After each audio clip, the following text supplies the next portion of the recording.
Welcome to the Tech Egg. Don't get scrambled. Enjoy the video. You begin by profiling immediately, don't guess.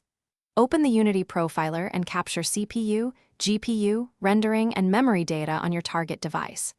Once done, set your target platform, resolution, and a realistic FPS goal. 60 is common for mobile, 30 for heavier scenes.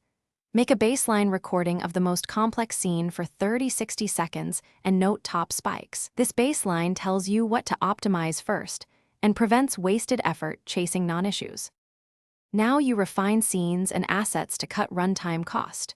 Replace many high-poly objects with LODs and use GPU instancing for repeated meshes. That reduces draw calls. Compress textures with platform-appropriate formats. Enable mipmaps and atlasing to reduce memory and bandwidth. Aim for compact sizes. Bake lights where dynamic lighting isn't required and enable occlusion culling plus static batching for geometry. Make one change at a time and profile after each change so you know why performance moved. Finish by focusing on runtime code, builds, and verification.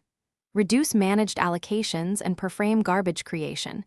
Use object pools, value types, and careful event usage to avoid GC hitches. Implement addressables or asset bundles to stream content and shrink initial build size, loading large assets asynchronously. Test repeatedly on target hardware and automate checks in CI to catch regressions.